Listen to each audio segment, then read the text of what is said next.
So today we're going to be doing an ash blonde bob. We're going to start with this beautiful 613 wig. There's 3 combs in the front, 1 in the back, adjustable straps. Beautiful, nice cap construction.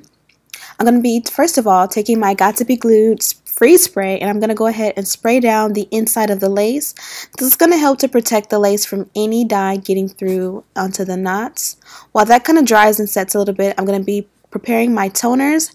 I have the T11, which is sort of like a pale beige blonde. It's more on the warm side, actually. If you see, like, the brown strip shows that it's warm. And this is the T18 toner, and these are more of a cool tone blonde. I only had one of the other, the T11, so I ended up having to improvise with the T18s. So what you do is you pour your bottle of toner into the bowl. You fill up your developer into the same little container, because basically you're going to do 1 part toner and then 2 parts of developer. And I'm using a 20 volume developer. So basically I poured 1 bottle of toner, and then I filled the bottle up twice with basically 2 bottles worth of the 20 volume developer. Now I am going to be using 3 bottles of toner. First I'm going to use 2, and then I'm going to come back and use the 3rd one. Also, you can pick up this measuring cup. I have it linked down below, and that kind of is easier to measure out. I just went ahead and filled up the bottle to show you guys that you don't need to necessarily purchase the measuring cup if you don't want. Also, make sure you're wearing protective gloves. I got literally like the smallest speck of the chemical onto my finger, and it burnt really bad, so I had to go ahead and wash my hands. So we're going to use this Adore Honey Brown. It's a number 48 for the roots. I kind of wanted it to be a warm tone situation, which is why I was using the T11. I kind of wish I would have had 3 of the T11, but it kind of worked out and had the perfect balance. So we went ahead and moved our lace wig onto a mannequin head so that we can go ahead and dye the roots. The Adore is a semi-permanent dye, but because this is a super light 613 wig, it's going to work perfect to darken the roots so that you have basically a more natural appearance at the very end. And I'm just separating, and I'm going in and adding that semi-permanent dye. This wig is pre-plucked. As you guys can see, it's not dense at all in the lace area, and it's going to work out perfectly. I did attempt to go ahead and tweeze out the hairline just out of natural habit, and then I realized I really did not need to do that. So this works out perfect. You don't have to do much at all as far as the wig, customization goes. So while we do this wig is, again, 613 blonde. A 16-inch bob, which is a nice long size bob. It's a little bit longer than a bob on me, but if you kind of wanted to customize and cut it shorter, you could. I actually really loved the length of this because it definitely was very, it wasn't too much, basically, if that makes any sense. And you guys see like the little clip in the front to see exactly how it's going to come together. It is 180% density, and it's very easy to work with. So again, I'm just using my brush to section through and customize the closure part. Here I am, I'm getting kind of close to the center, so I'm going to add the color, onto the roots. You kind of want to do your best to not allow the color to touch the lace, but unless you're a professional, it's kind of hard to not touch the lace. So just be careful and mindful of it, but at the same time, don't like overthink it to the point that you spend way too much time. Just do it, and whatever comes out comes out. Practice makes perfect, and the more you do this, the better you'll get at it ultimately.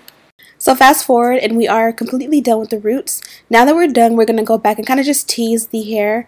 We don't want a blunt kind of line of demarcation where it's like perfectly cut across where the roots start and where the rest of the hair starts. So we kind of want to go in and just kind of play with it and tease it so that it naturally blends with the remainder of the hair. I do pretty much customize the frontal, and then I kind of go back into the tracks a little bit and get the roots, just so that if the wind blows, it's not only the frontal exclusively that has the color on it. Here I am doing a boomerang for my Insta story. I've been loving to keep you guys updated there. So if you don't follow me there, go ahead and do so.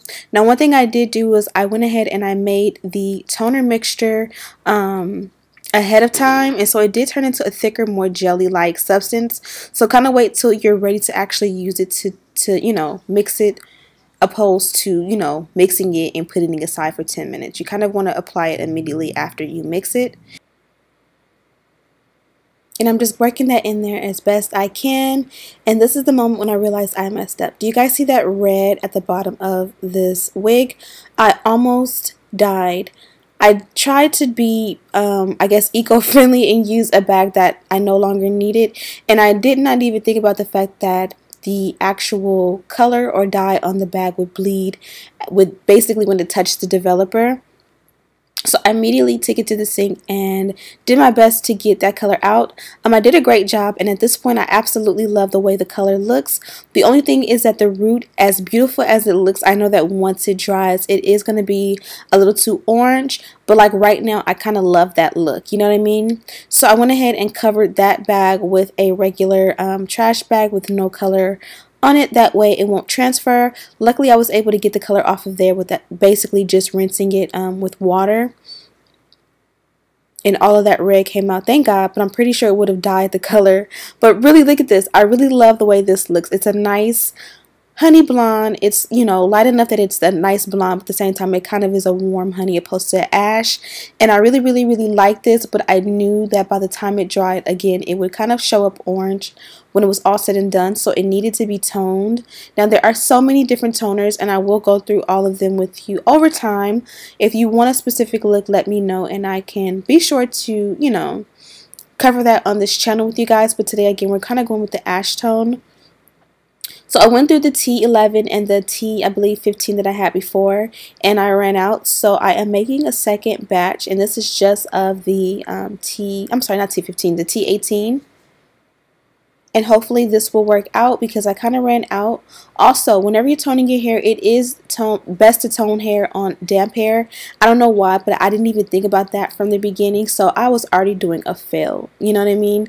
But I improvised, and you guys seen that this hair is going to come out so good. So good. So I'm almost happy that the red happened because I had to go in and dampen the hair either way. But I still ran into an issue. I don't know if you can see those roots, but the roots did kind of turn green. Now, I'm not, you know, I didn't go to cosmetology school, so I don't know the science behind why it turned green. My guess is because I put that orangey color on the root and it kind of mixed with the blonde and it didn't agree. It also could be because I put that color on and I did not give it enough time to process. Again, I had to immediately rinse it out because the hair was turning red. I didn't really have a choice.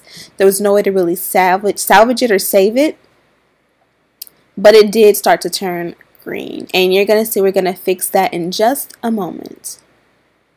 So here I am again. I really just want to get it as evenly distributed through the hair as possible.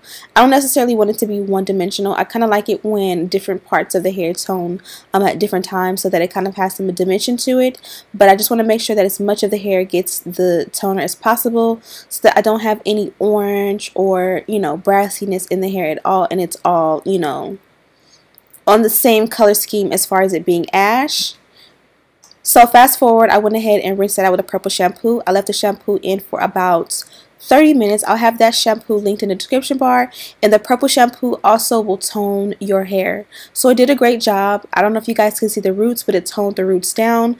They were that, you know, orangey color, that brown orangey color, and they kind of like are a nice silver. They complement the rest of the hair so well that it kind of just looks like a shadow opposed to like a different color. So I began to tweeze out of habit, but I realized it is pre-plucked and I definitely didn't need to pluck at all. So I kind of stopped. But it's all about preference. Because this is such a light color and my roots are so light, I really don't have to tweeze it even if it wasn't pre-plucked. I don't have to tweeze it too much just because you can barely see the root as is. I did add the elastic band and I'm cutting off the excess lace at this point. And then we're going to apply the wig so that it looks as normal and natural as possible. Blonde is not a natural color, so this is one of those colors that when you put this on your head, you have to slay it. You have to do it right. You can't just plop this wig on your head because you will look crazy. You don't want to look crazy. You want to look like you are that bitch. You know what I mean?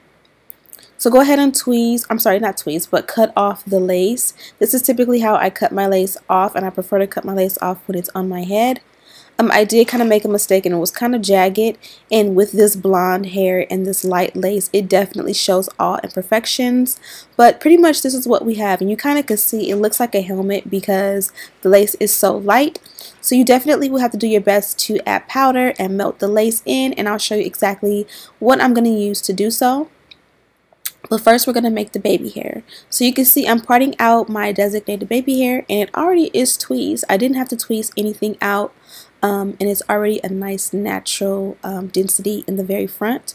So kudos to Chinalacewig for the pre-plucking, pre-tweezing process. And again, I just was still afraid. I'm so used to doing dark hair that I still was kind of pulling out hair. But to be honest, if it's thick, again, because there is not a dark root, you really won't be able to tell. Or you tell, but it won't look bad. But just out of instinct and habit, I still kind of customized it. Now, even when you want your ear tab there, you kind of want to go around your ear behind the ear tab so that the wig fits around your ear perfectly and it's not like hanging over your ear, if that makes any sense. Now I'm going to take my favorite edge booster and I'm going to go ahead and just swoop up some baby hair really quickly. Next, I'm going to take my Blast Freeze Spray. This thing is a lifesaver. A lot of people use the Got to Be Glued method, and this actually is a quick and easy way of basically doing that in a matter of seconds. I literally sprayed in the area that I want to apply my lace. I kind of let it dry and get tacky for maybe about 5 to 10 seconds, maybe about 10 to 15 I'll say, and then you just cover your lace on top of the area that you want it to lay. And I kind of just hold it there for a few seconds so that it, completely continues to dry. And boom, I instantly have a Got to Be Glued lay down wig. Now this is kind of like a day-to-day thing where if you just kind of daily want to apply your wig but you want to take it off at night, sometimes it'll last. Like if I leave this on, it'll still last as long as I don't get it wet in the shower, but it'll remain tacky for a few days, but I still be able to take it off if I want, if that makes sense. It's like not a permanent commitment, but if I want to leave the wig on, it's on, you know what I mean? I think you guys see me swooping the baby hair. I'm not quite sure where the camera cut out, but of course I went ahead and swooped the baby hair, and I used my edge booster linked in the description bar. I was going to do a center part or a side part, but as you guys seen, I had a mishap where it was kind of green in the middle of the parts. It's still kind of yellow because it was green and I kind of toned it and it fixed it, but in the parts it's still yellow. Like when I put the toner on, or the purple shampoo that toned it, I didn't put the shampoo or work it into like the parting, so that didn't really work for me, just to be honest. So I went ahead and did a top knot, and honestly I absolutely love the top knot. I feel like with the top knot it's more wearable for me for the week, so I really do want to wear it for the week. This is my birthday week, so I think it'd be fun to have blonde hair for 30. This guy right here, and I don't know if you guys seen this, but this kind of helped me to melt the lace a little bit. The lace is obviously still detectable because the lace is not my skin tone. If the lace was my skin tone or transparent, you would not be able to see it, but it kind of was white and dry, and kind of when you spray this on there and then kind of work it through, it almost is like it helps the lace to kind of sort of disappear. Again, it's a different color so it doesn't completely disappear, but it definitely helps. So basically you use this and kind of spray it on the lace, like on top, like wherever, like basically you'll do like that, and then kind of just work it in. Basically you use this and it's going to do two different things. Number one, it's going to kind of help the lace to kind of melt and blend their skin just a little bit more than it naturally would. And it's also going to help to bond your way down. For example, I did not have to bleach the knots because this is a blonde wig and the knots were already clear. But I am going to take just like a blending brush and my favorite powder. I decided to come back and do this part on camera because sometimes, especially with blonde hair, this powder does come up a little bit too red, so I kind of wanted to show you where we were before I put the powder, just in case I mess up. But I'm just going to take a blending brush. Lately I found that the blending brush works the best as far as getting it in there and kind of working it through. So we're going to go ahead and speed this video back on up just for a moment. I kind of wanted to show you guys the process of me adding the powder to the parting. It does come up a little bit red. I have been thinking about trying the, I believe it's the L'Oreal, or no, Maybelline Fit Me powder. Their foundation powder, I believe, is a little bit more neutral. This one is more on the red side generally, and I do love this powder, but I think it's time to try something new.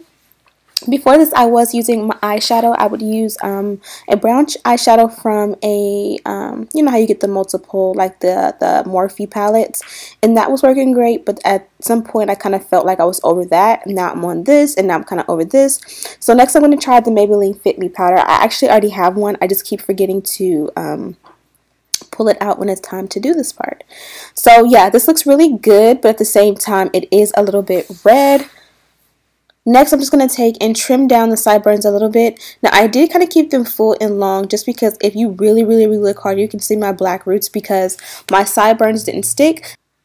If I really want them to lay down, I have to use like Ghost Bound or Bold Hold or something like that. So I kind of finesse it and kind of just cover it a little bit. And if I'm really going somewhere, I'll actually dab in a little bit of my Ghost Bond, which I already have. Now I kind of like the wavy texture of this hair naturally, but I kind of also felt like a more polished look with straight hair would be better.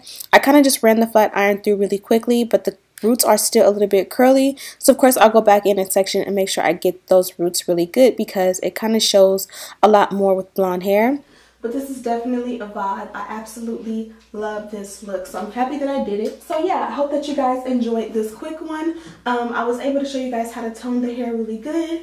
Even though I made a couple of mistakes, you guys seen the outcome and everything came out amazing, so I'm excited about that. I'm definitely going to be doing more color videos. I have a ton of stuff that I bought from Sally's and from Target today. Again, we are working with Chinalacewig, so make sure that you check them out. All the information on this hair and this wig are in the description box. Also, I have a giveaway going on my channel. It is going to be ending tomorrow, so make sure that you go ahead and hurry up over and enter. You can enter as many times as you would like. Also, make sure that you're subscribed and that your notifications are turned on because there also will be another giveaway announced this week on my channel. Thank you guys so much for watching, and as always, I'll see you in the next one.